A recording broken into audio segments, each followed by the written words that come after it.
If you've ever wondered what the world would be like if OpenAI's O3, O4 Mini could walk around San Francisco, shake your hand, and explore the city, that's the sort of stuff we're building. So we're building physical embodiments or physical shells for large language models to give them full autonomy in the real world.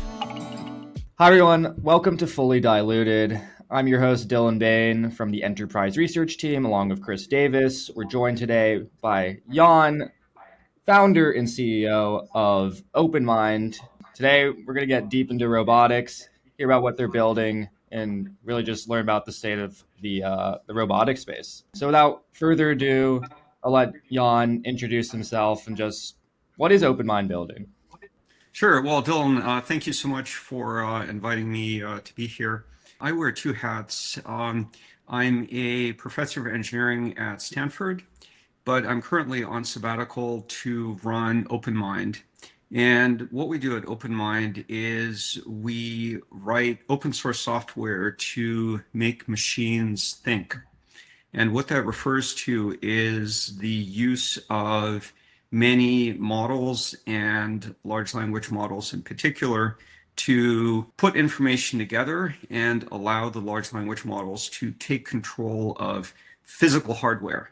So if you've ever wondered what the world would be like if OpenAI's O3, O4 Mini could walk around San Francisco, shake your hand, and explore the city, that's the sort of stuff we're building. So we're building physical embodiments or physical shells for large language models to give them full autonomy in the real world.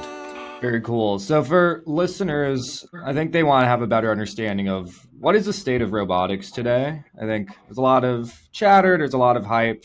Where are we really in the development life cycle of both robotics and physical AI?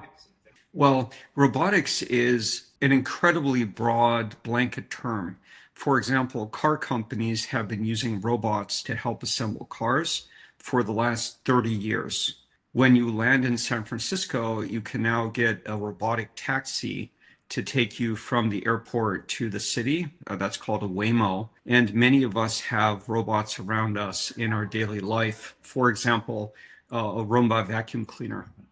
So when you look at robotics, it's important to realize just how many hundreds of different form factors there are. There's robots for the military. There's autonomous torpedoes. There are drones. There are vacuum cleaners and robotic cars and everything in between. What's really new in all of this is that more and more robots are able to fuse information about their environment and make decisions and execute plans that they themselves formulate. So the really important thing is that robotics is moving away from robots that are pre-programmed to do one thing over and over and over again. That's sort of the old world. And now robots are able to make people laugh and cry. They're able to synthesize information about their surroundings and think about what they should do next. Should they help you with your math homework? Shall they help you run your hedge fund? Shall they help your parents who live at home alone?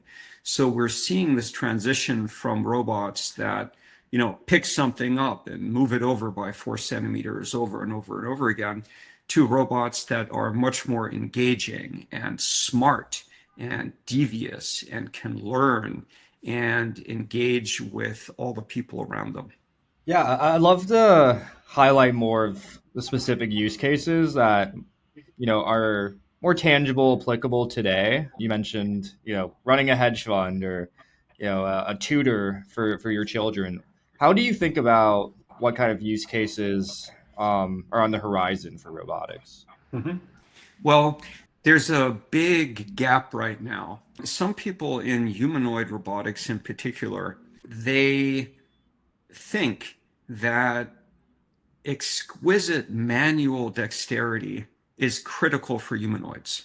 For example, if you want a humanoid to help you cook and chop onions, or wipe your floor, or help fold your laundry, then of course the robot needs to have fingers and hands and pressure sensitive fingertips and a vast amount of compute to know how to move every finger and so forth. So that's one perspective. That's very like manual manipulation focused. Imagine you want to assemble iPhones or do neurosurgery. Those are situations where you require exquisite hand dexterity. And of course, that's all awesome. But at OpenMind, we have a totally different perspective. So our perspective is that if you look around at what most people do, many of us do not spend our days doing neurosurgery or chopping onions. Many humans do other things. And the mechanical skills that most of us need to succeed in our jobs are typically quite basic. Like everyone here on this call, like we're sitting down in a chair. Are we using our fingers? Probably not. And arguably, we're doing something useful here. We're learning, we're thinking, we're educating, we're communicating, and we really don't need hands, at least not in this instant. And so what we're doing is we're focusing only on humanoid robot use cases right now that do not involve exquisite manual dexterity. For example, the robots we're deploying into US homes in just a few weeks, they have three out-of-the-box capabilities. The first thing is that they're able to run around your house, and if they find someone in your house they've never seen before, they can ask this person, "Oh, hey, who are you?" And if they're not happy with the answer, they can notify you and they can send you a video feed of this person they've never seen before. So that's an example of a sort of security focused capability. The other example is that if one of our dogs lives in a house with someone who lives at home alone, if the dog does not see that person, it will come look for you. And if you're lying on the floor, it will try to engage you in a conversation. It will say, "Hey, are you okay? Do you need help?" And if you don't respond, then a human nurse is able to dial into the brain of the robot, access the video data, and come up with next steps, figure out if you actually need help. So that is a health-focused companionship for the home. And the other out-of-the-box capability is to engage with children and help them learn math. And that's based on a spontaneous observation at home where I have multiple robots running around. And my one of my kids who's in middle school just asked the robotic dog for help with his math homework, and the dog said, "Of course." And these days, large language models can win the math Olympics, so it's trivial for them to help your kid cheat on their math homework. Of course, I heard that, and so then I had to change all the prompts internal to the software to make sure that the dog understands its role is to teach math to children as opposed to just doing their math homework. So those are all examples of things that are immediately useful today and do not require exquisite, a 20 degree of freedom, expensive mechanical manipulation capabilities through hands. How do you think about the forms of these robots? So like, I think a mechanical dog versus a humanoid versus a different kind of robot we haven't even conceived of. Like what's the best form for these robots to accomplish these objectives? Oh, that's a fascinating question. One rapidly growing use case for humanoid robots is, of course, the sex industry. And that would be an example of where I imagine that humans have particular expectations about form factor and what they consider to be attractive. That's one edge case. The other situation is an insurance and liability perspective. It's a lot easier for us to insure a robotic dog because when it fails, it simply sinks onto the floor with a little thud. But when a humanoid gets something wrong and face plants, your walls will shake. That's almost 40 kilograms just dropping onto the floor suddenly. That's a really loud thunk.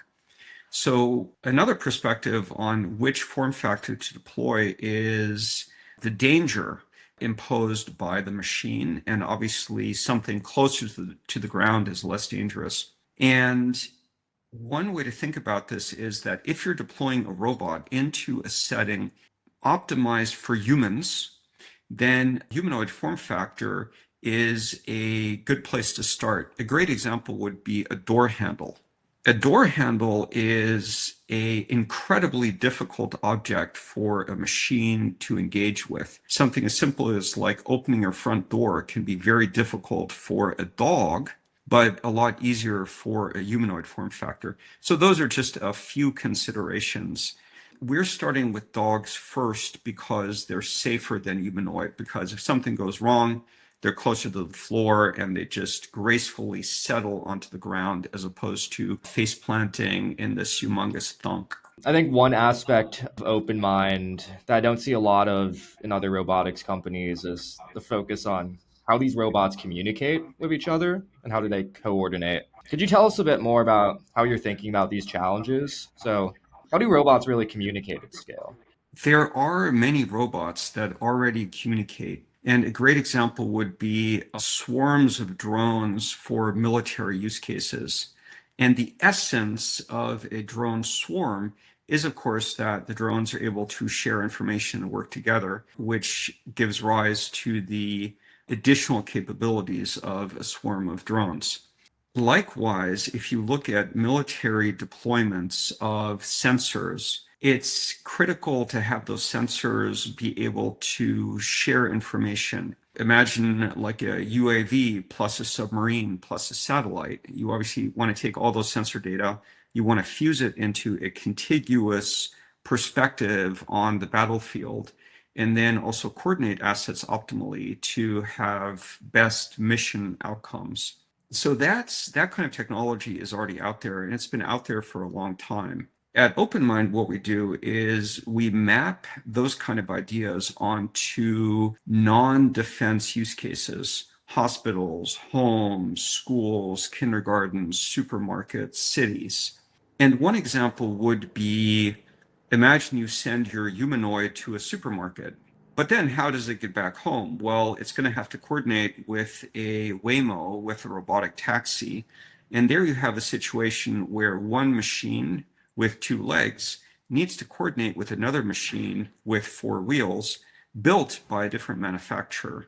And the real gap we see is not getting two humanoids from one company to coordinate, because the company could just say, oh, we'll just write our own protocol, we'll just do it all. The real gap we see is heterogeneous systems of robots communicating. Humanoid from company A talking to robotic taxi from company B, coordinating with an app for getting groceries into your refrigerator. Parenthetically, LG thinks of their refrigerators also as robots. They don't have legs, but a lot of the architecture and internal capability is kind of similar. So the blockchain-based communication coordination system we're building that really focuses on heterogeneous or mixed or diverse sets of machines that all need to work together. Yeah. So, yeah, how should we think about interoperability between these different manufacturers? So, I think like if you look at cell phones, like you can text from an iPhone to an Android.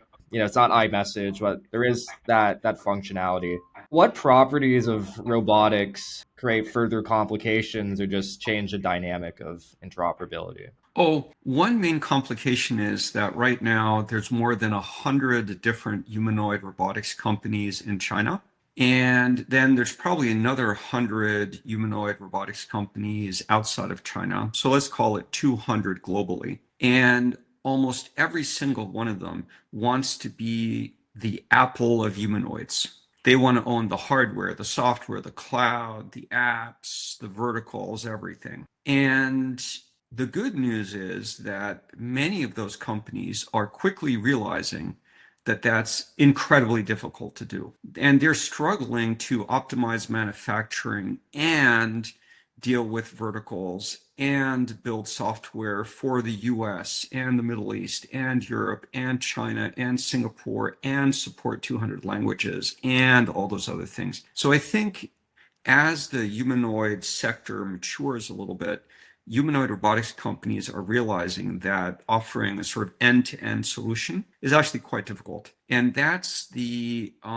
tailwinds we're getting as a open source software for humanoid robots. The humanoid robotics companies are just saying, oh man, dealing with customers in the US is just super painful. Like, how is a Chinese robotics company supposed to deal with a hospital in San Francisco? And that's really where open source software helps a lot, especially if the open source software is modular, to make it very easy to add and subtract different functionality. Imagine you want a robot in the desert in Saudi Arabia who speaks Saudi Arabic and hands out water bottles to pilgrims. That's obviously a very different feature set compared to a quadruped in Chinese kindergartens to help children learn math. And each one of those deployments just requires different languages, different capabilities, and the compute needs to run in different jurisdictions. So that's a little bit where the industry is right now. In terms of the interoperability, that is not so much on people's radar yet. The number of humanoids running around US households right now is probably under 100 in the entirety of the US. Almost certainly that's going to be in the thousands a year from today. And Elon is predicting a billion robots by, I think, 2030. So definitely there will be many more autonomous machines in non-defense sectors, even by next year. And then I think more and more people will realize, oh, wait, how do we get these machines to now work with other machines? And so we're probably a year or a year and a half too early, in the sense that most people, when they hear about us, they say, oh, this is all really silly because there aren't many humanoids deployed yet. So what's the point of getting humanoids to be able to coordinate with the Waymo? But our hypothesis is that by this time next year, it will be readily apparent that there's amazing functionality to be gained from interoperability. And then, of course, it's very difficult for any one company to want to agree to use some other company's standard. No one really inherently likes to do that. They'd prefer to do that themselves. So our value prop to all those companies is simply say, hey, why don't you go use our system? That's where extra customers are. And no company in their right mind will say, oh, I don't want access to customers who buy my products. So that's one of the ways we can incentivize robotics companies to use our system to interconnect machines. Do you foresee, further challenges from, or just objections from manufacturers who want to lock in robotics to their system? Or do you see, like, is it really just about about maximizing the number of customers they can reach? Well, everyone, I think, ideally would like to do everything by themselves and become the next Apple. But based on what we're seeing with different companies, I think they're realistic enough to realize that just working with other platforms and ecosystems, at least initially, is useful for them. The real issues for deploying humanoids into households are probably not the technology and not the software and not even the manufacturing. They're likely to be entirely different things. A great example would be, what does insurance look like for autonomous thinking machines?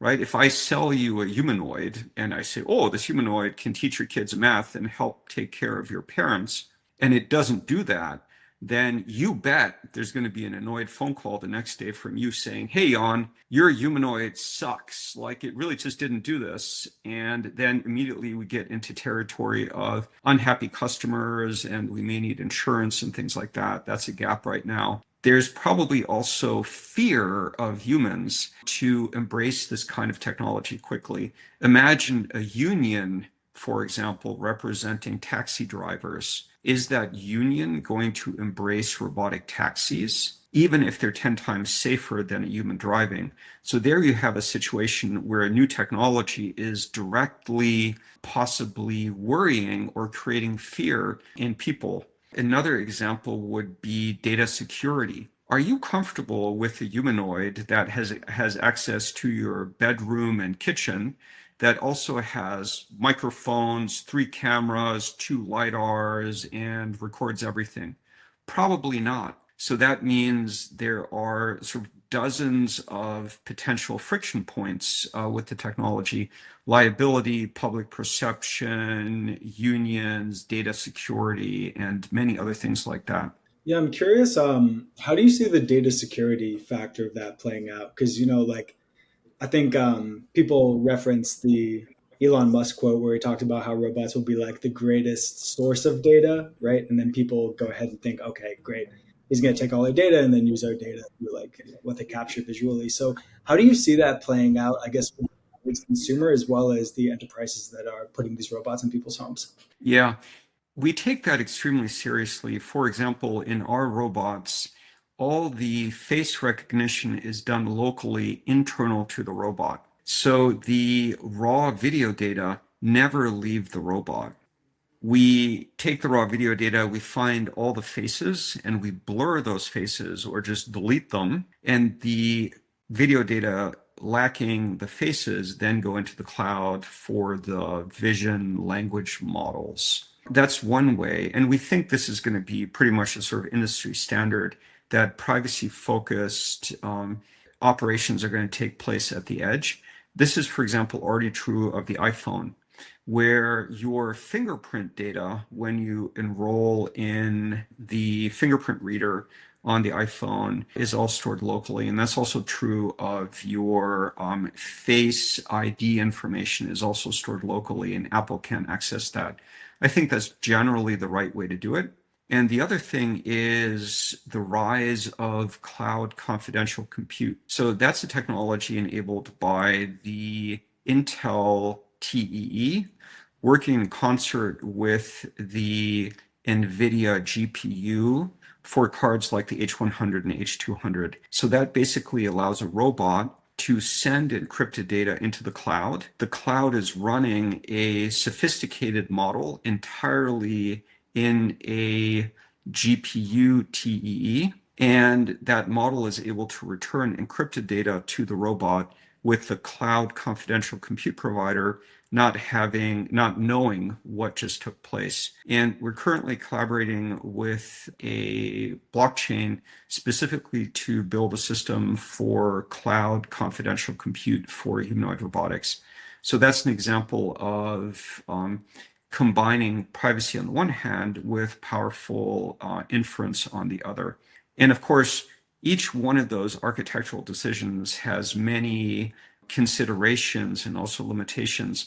But I think for most US humanoid robotics companies or software developers, being sensitive to privacy, like everyone I've talked to immediately agrees that that's a very important thing to do. So more and more, I think humanoid robots are they're going to be quite similar to the iPhone in terms of the privacy design, where some operations really happen at the edge or confidential computing is used in the cloud. Got you. And just for like a little clarity on my part, so if you're like keeping it on the edge or kind of like as you said it's going back to the cloud but obfuscated, like how do we how does that affect, I guess, the growth of innovation from a data perspective? Because you would assume like a lot of that data would be great to train on, so like is it confidential compute with that, like you're using some sort of like mechanism that can train on encrypted data, or like how is that being approached? You're absolutely right. The ideal situation is when a company takes all the data and uses it to improve the models, which then makes the customers happy, and you sort of run that virtuous cycle over and over again. But I guess we're a little bit We have a little bit of a contrarian perspective there in the sense that if you want to get humanoids into people's homes, if everyone is really concerned about even turning on the robot, then no one wins. So just to get traction and for people to want to use the technology, obviously the right balance has to be found. Most consumers, however, are really bizarre. A great example would be that if you talk about privacy to 1,000 developers and you ask them, hey, who in this room is using Gmail? Chances are, like most people will raise their hand, and then you say, but wait, you just told me you value privacy and security above everything else, and you're telling me you're too cheap to pay $3 to run your own email server, instead you use Gmail. So many people do incredibly bizarre things as it relates to privacy and security. And if you can't even be bothered not to use Gmail, clearly you do not care about privacy. So I wouldn't be surprised if many customers, when faced with a robot that's incredibly useful, they may simply say, "Oh, I sort of trust it." And they may be okay with allowing the data to be used to improve the models, for example. But the default posture has got to be to minimize the transmission of sensitive data out of the robot. And sure, there may be situations where people are okay with accessing the data, but just for me personally, it's incredibly important to have an architecture that really does respect privacy, and that's like a strong personal opinion. I want to turn a bit to the crypto side of OpenMind, in particular Fabric. Why do we need crypto for the coordinate robots? What are the advantages, and how did you settle on crypto, really? Well, our involvement in crypto reflects the preferences of machines. For example, if you have a conversation with deep research and you ask, oh, imagine a world where machines wake up. What kind of infrastructure will they use for governance, coordination, tasking, identity, and payments? There's no confusion according to the machines. It's very clear. Machines see dramatic benefit to using crypto for all those things. It's the only technology that humans have built that does not inherently look down upon thinking machines. For all the other infrastructure people have built, we have all these assumptions baked in, like you have a name, you have a birth date, you have a passport, you have an address, you have a social security number, you're alive. And if those things aren't true, then the technology that humans have built for humans just turns out to be incredibly difficult to use for machines. When Iris the humanoid walks into a Bank of America branch, the tellers are super confused or may giggle, like, what is this like thing clunking into my bank branch? Why is it talking to me? Why does it want a bank account? Is this some kind of joke? Those are the sort of questions playing in the minds of humans when they encounter machines that are autonomous. And the machine perspective here is incredibly clear. Generally, when you ask a machine about economic systems, one thing that surfaces over and over again is that machines think that economies should be efficient. And I can certainly see from a machine perspective that human economies and payment systems and identity systems are incredibly inefficient. Imagine orbiting the Earth and looking down on the Earth and seeing a straight line with length 1,260 miles separating the US and Canada. Okay, we know why that line exists. But from an economy perspective, from a machine economy perspective, it really doesn't make a lot of sense. Clearly, things would be a lot easier if that line didn't exist and humans and machines on both sides of the US-Canada border could just freely transact. And so our interest in blockchain for compute, identity, coordination, payments really reflects how incredibly bizarre and baroque and unnecessarily complex a lot of the infrastructure is that humans have built for humans. Here's one example. We're going to have charging stations for robots in San Francisco on the sidewalk. And so our quadruped dogs will be able to go to the charging station, sit down and recharge. And they're going to pay for the electricity with stablecoin. And that means that if they have a stablecoin wallet, they can just run around San Francisco, find charging stations, go charge, and do their own thing. And it's just incredibly convenient. Humanoids and quadrupeds never forget their private keys or their seed phrase. And for them, interacting with an API is the most obvious thing ever. It's like baked into their operating system. They literally and figuratively don't have to think twice. And so it's remarkable that thousands of humans have spent the last 17 years building a global infrastructure that readily accommodates thinking machines and doesn't discriminate against them. So those are a few considerations that result in crypto being baked into our operating system for thinking machines. And this may sound completely bizarre to many listeners. Has this guy gone off the rails completely?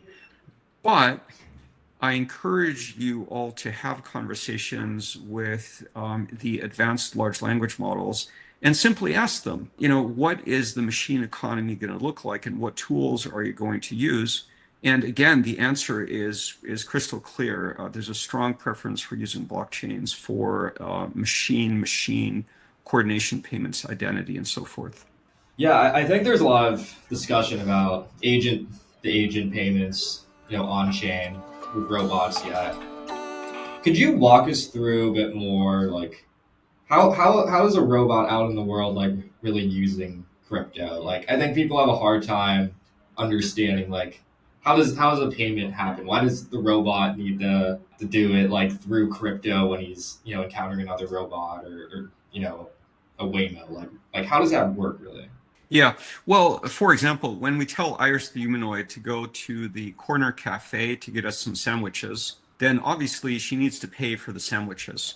And you could say, oh, maybe Iris should bring a Visa card and like whip out the Visa and then deal with using her fingertips to somehow interact with this card reader. But that seems awfully silly because, of course, Iris has multiple powerful computers as part of her, and NFC transmitters, and Bluetooth, and Wi-Fi, and cell connectivity, and real-time kinematic GPS data. So she knows exactly where she is, and she can talk audio and all across the radio frequency spectrum. So there you'd like a system where the robot is able to go somewhere and just pay for stuff.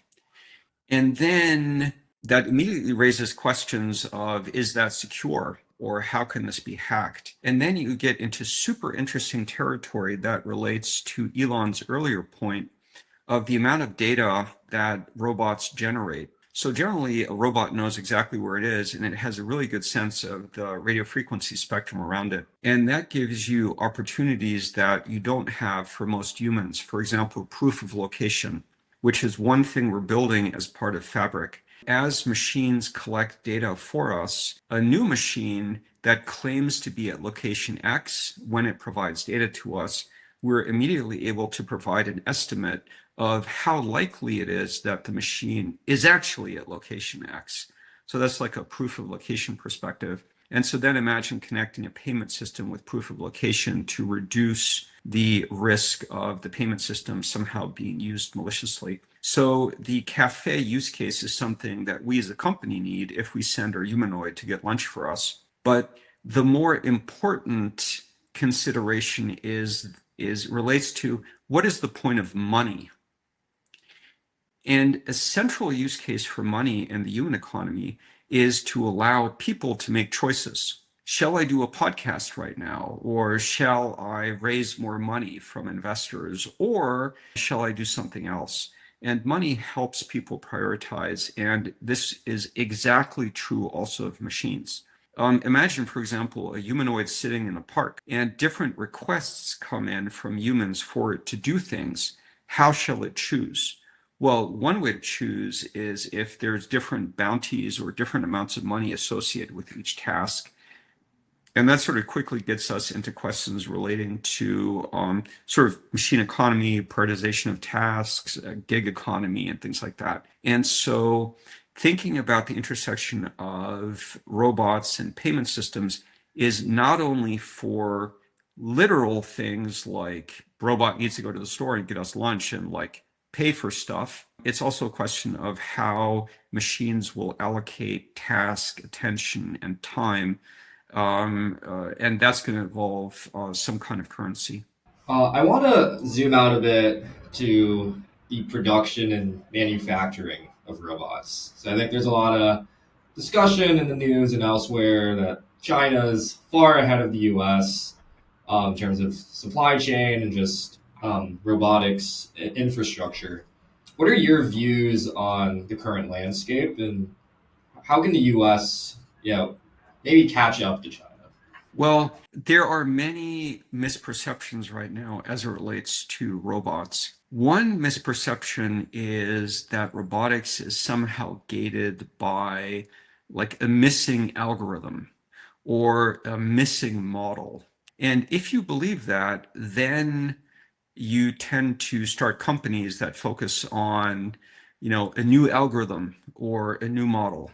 However, the reality is that the software for many tasks is already good enough, and the hardware for many tasks is already good enough. So the actual limiter right now is simply manufacturing. It's how do you make not two humanoids or 20 robots, is how do you make 20 million of them? And that's a very, very different skill set compared to how do we optimize nav2 and slam for a typical American household. And so then the question is, okay, which companies and countries are in the best position to manufacture 20 million humanoids cost effectively? And the answer is that it's car companies. For example, Tesla right now is building robots at scale called cars. And those are wheeled robots. And when I press the button in my Tesla 3 to take me to the office, it takes me to the office. So Tesla is in an extremely good position to be very competitive in humanoid robotics simply because it's a car company. So it knows how to make millions of something that actually works. The same is true of BYD. The same is true for Xiaomi. The same is true of Hyundai in Korea. So the real winners of humanoid robotics are generally not going to be some tech startup. It's going to be car companies who are nimble and are preparing to build millions of humanoids for not very much money. So imagine, for example, a $10,000 humanoid. That would be a useful thing. And if such a thing existed, I would probably immediately buy 100 of them because there's way more customers just in the Bay Area. We could easily sell 1,000 humanoids this year if we could buy them on those scales for a reasonable amount of money. That's not possible right now, but will be possible by mid of next year. And again, the dogs are speaking in the background, and I apologize. And so that's one consideration. The other consideration is where is the global supply chain for robots right now? And the answer very clearly is it's in China, no question. And it's there for at least two reasons. One reason is that the Chinese government is strategically supporting advanced robotics with things like unlimited zero interest loans. And imagine what that means for a company. It gives you incredible competitive advantage. And the disadvantage is that when we speak to robotics companies in China, they all complain. They say they can't make money and they can't survive because of how intensely competitive it is to build humanoids in China with 100+ companies working on humanoids. And so, but from a like, where's the supply chain? The answer is like right now, it's clearly in China. The other country that is probably somewhat competitive is South Korea, based on their manufacturing prowess and also companies like Hyundai and Samsung and LG. But the US definitely has a lot of catch up to do when it comes to like the physical supply chain for robotics. There's a few exceptions in the defense sector, for example, for drones and missiles, where historically the US has retained some manufacturing capability. But for consumer electronics and consumer robotics, it's all in Asia right now. What do you think is the best approach to growing the manufacturing base in the US or outside of China and South Korea? Well, it's probably my recommendation would be to approach it incrementally. For example, humanoid robots are very modular. You can buy the hands in one place, you can buy the head in another place, you can buy the brain from NVIDIA, you can get the software from us, you can get the legs and arms 3D printed somewhere else. So the good news is that a humanoid robot is not like a diamond. It's not like just one thing. It's a lot like a Lego toy where many, many different pieces are snapped together. And one realistic strategy for humanoid robotics is, for example, to do the assembly, calibration, and system integration in the US from imported parts. For example, should the US wait to also build out a supply chain for rare earth metals and magnets for humanoid robot motors? Probably not. So my recommendation would be to approach this incrementally and at the very least start final assembly and calibration of humanoids in the US from imported parts, while simultaneously building out things relating to batteries, magnets, control, electronics, and all the other missing pieces. Do you think this will come more from the private sector or from government policy? Well, the private sector, of course, is primarily motivated by survival. And survival means being able to make money. And that means offering a competitive product to US customers. And uh, and the government, of course, has a very, very important role to play in helping to sort of bias or push industry in certain directions. And so there's an incredibly large number of things the government could help with: setting national priorities, supporting research, helping with tax breaks, and many, many things that the federal government can do and the states can do. There's definitely a national security component to all of this. And so, not just on sort of financial grounds or building the jobs of the future, but also just on security grounds.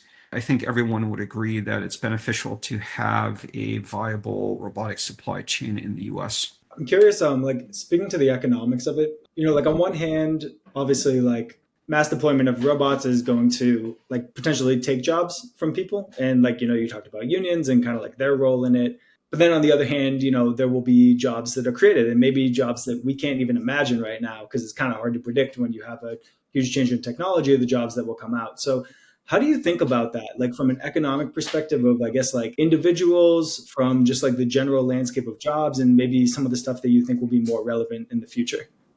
I'm very optimistic, actually, because a lot of people I speak to, like old people living in memory care facilities alone, or car repair businesses that can't find employees, or schools that really would like to offer optimal education to each child, but are unable to do so because they simply can't hire enough human teachers.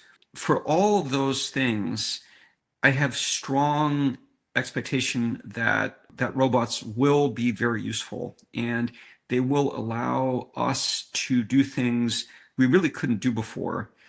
Most obviously, like really take care of our parents properly and to educate our children in a much better way than we can do now. What I just said will make some people feel really uncomfortable. They'll say, for example, this is a dystopian world where my parents in a retirement home are assisted by a humanoid robot. But my response to that is that most Americans that are older than 80 and live in a memory care facility, they haven't been visited by their children in years. And so who am I to say if a robot in a memory care facility makes someone who's losing their memory laugh and cry and engages them, then who am I to say that that's like an inherently bad thing? Because the alternative is for those people just to be completely isolated. And so I see many situations of where we simply are unable to fill jobs, especially in the US, especially in manufacturing. Try setting up a supply chain in the US and just finding people who want to do like mechanical, physical labor to assemble things at scale. That's just incredibly difficult. And so my suspicion is that robotics will allow the US and many other countries to solve big, big problems that we currently have no answer for. The US, like most industrialized countries, is aging very quickly. And that gets us into this double pinch of there's fewer and fewer people who can do work and more people that need to be taken care of. So that's one angle. So long term, I'm super optimistic. Like there is no question that the technology is net positive. However, there's a big issue. And the big issue is how quickly machines are getting smart. And that means that humans and human societies also have to be incredibly nimble. If we had 100 years as a country to incorporate this new technology, that would be one thing. But imagine, for example, computers that are doubling their cognitive performance every few months. That's incredibly difficult for the human economy to accommodate. And we're already seeing examples of that where Stanford CS graduates 4 years ago, when they graduated from Stanford, they had many, many great offers from Meta and from Google and to do their startup and something else. And now in 2025, there's more and more Stanford CS graduates who are struggling to get a good computer science job. And that, of course, directly reflects the awesome leap in capability of copilots to write computer code, to find bugs, to automatically generate documentation, automatically deploy all of this into cloud, and then automatically scale it and fix things that are going wrong. That's not only true of computer science, it's also true of Hollywood and generating creative content. If you look at what Sora 2 does, that of course directly jeopardizes the jobs of many artists and creatives. And so the issue here is not, is the technology net positive? The issue is the technology is getting better so quickly that it's hard for someone, for example, to be in a 4-year college program to dynamically adapt to the new technical capabilities. So it's really a time scale question. That makes a lot of sense. And it's interesting, and just to circle back to one of the first things you said about, like robots in nursing homes, right, and like assisted living. I think it's interesting because you can also take the other perspective on that, where like if the robot, for example, is doing some of the daily tasks of the children of someone like that, maybe they'd have more time to visit their like aging parent in that situation. So it's interesting how you kind of have this like productivity of humans, and if we can, I guess, like delegate some of the time consuming but more like kind of menial, maybe annoying tasks to robots, then you have more time to actually do stuff that like really matters. That's an excellent point. And that may well happen. And you're absolutely right. The starting point would be to help people save time, and that would open up other things they could be doing that they prefer to want to be doing. But I have, I guess, a little bit of a just a practical reality since I'm also part of a hospital system. The practical reality is that many kids tend to, it's less obvious than you might at first imagine, the degree to which people in families and in communities actually want to take care of people in the community. So the jury is out on that, but you're absolutely right. If you have a robot at home that just does a lot of mundane stuff, you'd obviously have more time to do other things. I think we've had a great conversation so far. Is there something that you would want to focus on with our remaining time? Well, one thing that's been very useful for me conceptually is a really old Satoshi quote.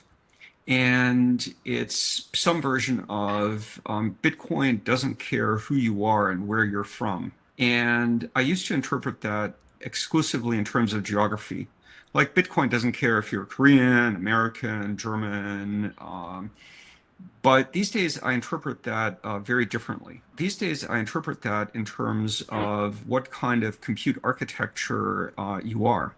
Are you a human or are you a machine? And Bitcoin really doesn't care. Bitcoin will happily be a useful tool for you, regardless of how you establish identity, whether you have a birth date, and whether you're a living computer or use a different compute architecture. And so it is completely remarkable to me that tens of thousands of humans have spent the last 17 years building decentralized, immutable public ledgers, which turn out to be, in retrospect, the absolutely and clearly best technology to deal with identity, governance, financial transactions for a new generation of machines that are awake and thinking and making their own decisions. So it's incredibly fortunate that the technology exists. And we've even, like the community has already started dealing with things like scaling and privacy. And so it is just a remarkably fortuitous coincidence that we have this technology deployed at scale globally because of how well suited it is to help machines coordinate and also work with humans. I'm wondering just from a business perspective, like, what you guys are creating, like, how do you plan on monetizing? Like, I guess, what's the strategy around that? Yeah, if you could just touch on a little bit of that, that'd be great. We're trying to prioritize that right now. The core of the operating system is open source. And that's really important for us because we want this kind of technology not to be magic. We want this to be something where people can look into the brain of the humanoid and say, oh, I kind of understand how it works and I know how I can contribute. But around that open source core, we have a variety of enterprise SaaS products. For example, a multi-agent endpoint for humanoids for US healthcare. And that's a situation where, for example, all the data need to be on HIPAA compliant servers in the US just for compliance. So that's a situation where if you're a business and you want to deploy robots into your retirement homes, for example, you're probably going to use you're probably not going to spin up your own robotics endpoints, but you're probably going to use like a pay-per-use endpoint, like what we provide. And we're already seeing that. People are giving us money to use our endpoints for healthcare focused robots and also to give robots a spatial understanding of their world. So that's what we call spatial RAG. And in both those cases, we're already making money. Like people are pulling out their credit cards and giving us money to use these endpoints. So that's like a standard SaaS, enterprise SaaS model. The other thing we're seeing is that when people want to sell robots and need good software, they're happy to give us a share of the revenue from selling the robots. So that's a rev share business model. But then, of course, if you get into territory of machine-machine coordination and tasking, then you have additional opportunities at the sort of gig economy level, where you can imagine if machines or humans want a certain task to be executed and they use the system, they pay a small fee to use it. And those are all things that we're quantitatively comparing. So what are the best opportunities for us to go after as a company? But the place we're actually making money is enterprise SaaS for humanoids. And the next few things that will come online is a education-focused product, and then also rev share with robotics manufacturers. Do you see, I guess, like the pay per use vertical of that growing over time with just how, like, if there's a proliferation of robots and maybe they need to like transact with each other? I'm not exactly sure how that communication works, but do you see that kind of like streaming payment growing in the future? Yeah, what are your thoughts on that? Yes, I think that's probably one of the best directions because these days the large language models are all kind of similar in performance. Sure, one large language model may be like 1% better or 3% better, but they're all kind of similar. And my suspicion for the real performance edge of robots will actually be access to real-time data. And the more real-time data you can use when making decisions, the more capable you'll be as a robot. And that gets us into data APIs and real-time data. That's why we're working with Coinbase on the X42 micropayment system. And that's just one example of a whole new world that needs to be built for real-time data. I want to be very specific here, though. There's this notion that all data are valuable, and that's simply false. So when I refer to data, I'm referring to very special data types that are actually valuable. Just to give one example from the car industry, for example, knowing about construction sites and traffic jams. That's obviously valuable because that directly feeds into the ability of the robot taxi to avoid traffic jams and make more money by not being stuck in traffic. So when I refer to data, I'm generally referring to either secrets or I'm referring to real-time data that goes stale extremely quickly and that is definitely specifically relevant to the location of the robot.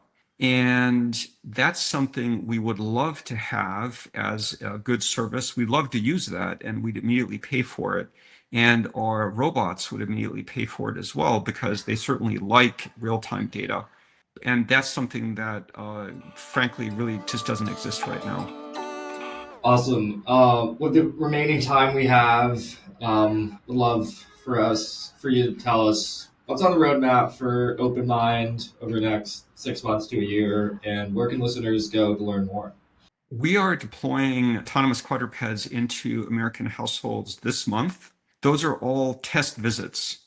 So the quadruped dog arrives at your door, you introduce yourself, it remembers your face, it learns your name, it figures out where different rooms are in your house, and it showcases its ability to help old people, teach your kids math, and help with security. But those are all simply like a morning or afternoon visit. And the robot is surrounded by a cloud of engineers to help with all the problems. So those experiments are taking place now and will continue over the next few months. And what we'd like to do is work with robotics companies to start selling humanoids and quadrupeds for use in workplace, hospital, and home settings by something like March of next year. So if you live in New York or Austin or LA or San Francisco, expect to be able to buy a autonomous quadruped with about 10 out-of-the-box capabilities and supporting about 6 languages by about March of next year. Those are still going to be pretty expensive, but again, costs are coming down quite quickly. In terms of other things, on a sort of more medium-term perspective, we're really putting a lot of emphasis in payment systems for humanoids and quadrupeds as they become more and more autonomous. A great example would be they need places they can go in different cities to charge themselves. And that, of course, then involves also building a like payment system around just provisioning of electricity and data in cities. And that's there's going to be more and more experiments that showcase those capabilities over the next few months. Very cool. Thank you so much for coming on, Jan. This has been Fully Diluted by Messari Enterprise. Thank you.